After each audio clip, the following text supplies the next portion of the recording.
2 years prior to the release of We Were Wrong, an open letter addressed to the local churches was released by more than 70 evangelical scholars. Some notable signatories of this letter were James White, president of Alpha and Omega Ministries, and Norm Geisler, dean of Southern Evangelical Seminary.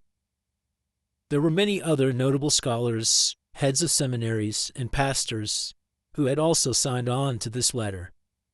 In it, the topics of Witness Lee's doctrines of God and humanity, as well as Lee's comments on the legitimacy of other churches and the movement's usage of lawsuits, were brought forth as things for the leadership of the Lord's Recovery to denounce or desist. I will leave a link to this webpage in the description so you can read it for yourself. But in my opinion, this letter, much like the attempts of others in the 70s and 80s, tried so hard to make the recovery a theological cult that they ignored other questionable teachings. This is not to say that this letter was wrong for highlighting the heretical or troubling statements Lee made during his time in ministry.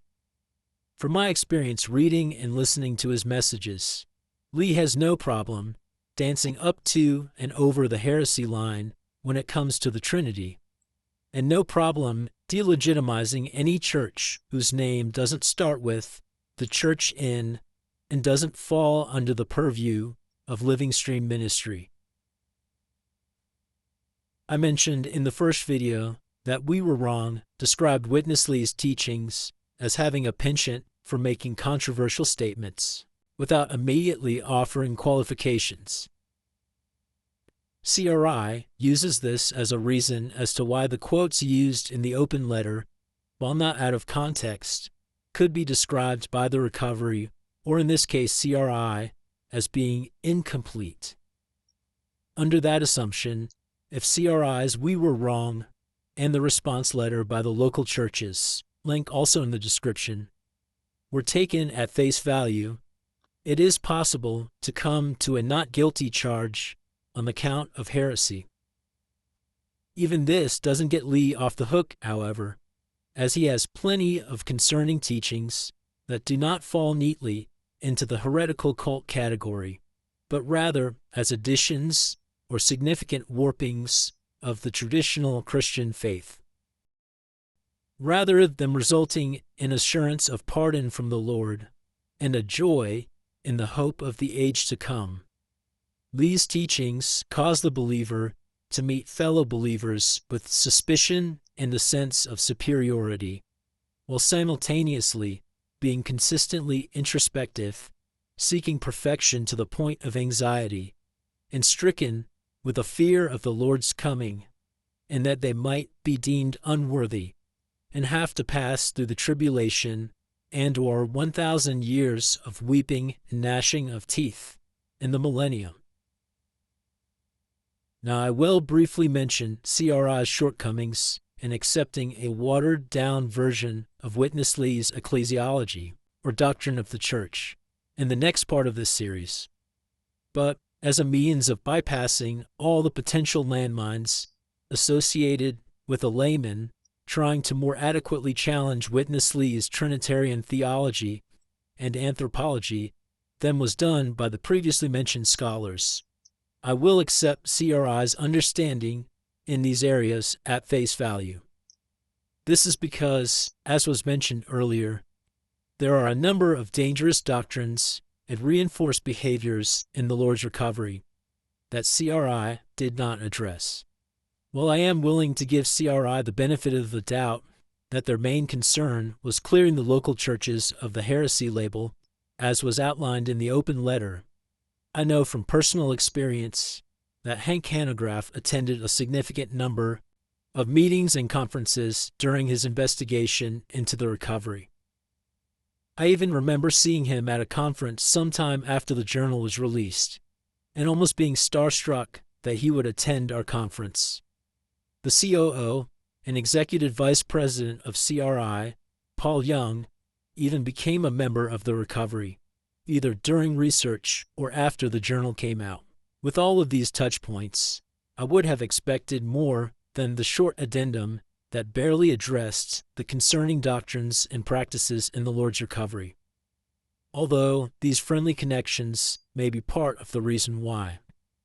Instead, all we got was a paragraph addressing the fact that CRI disagrees with the recovery on humanity having three parts and on their hermeneutical method as it relates to eschatology or end times and typology. And even that is tamped down by the author quickly responding to his own concerns by saying, quote,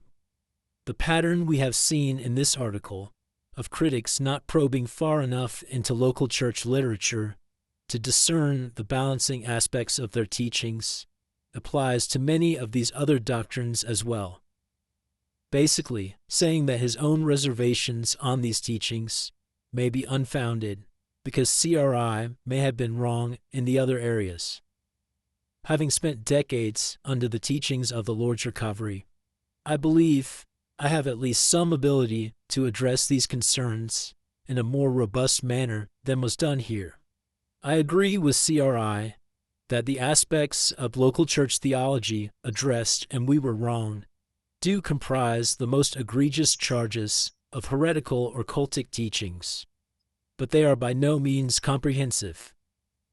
While it is true that issues like eschatology and anthropology are secondary or tertiary issues and are not to be used as thresholds of orthodoxy within most endeavors of church cooperation or ecumenism, Witness Lee's interpretations of these issues within the Lord's recovery are not seen as interpretations as they are in other traditions, but as the unwavering truth, with all other interpretations being the result of adherents failing to have the, quote, proper vision, choosing to puff themselves up rather than submitting to the clear teaching of the Bible as was revealed to us by the minister or ministry of the age. As we will see in the next section, there is no such thing as ecumenism or cooperation with any other Christians within the recovery. CRI's attempt to avoid these points by calling them secondary doctrines minimizes what the recovery emphasizes as central to their theology. CRI addressing these sorts of issues in such a succinct way merely scratches the surface of the iceberg that is the local church movement. In the next video, we will begin our deep dive into the local church doctrines overlooked by CRI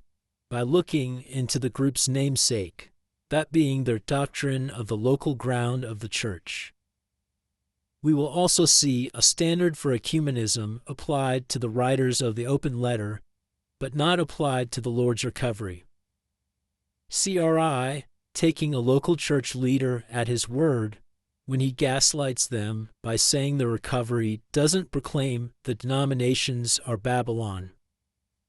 and how this teaching does incredible damage to the believer questioning the Lord's recovery but wanting to remain a Christian.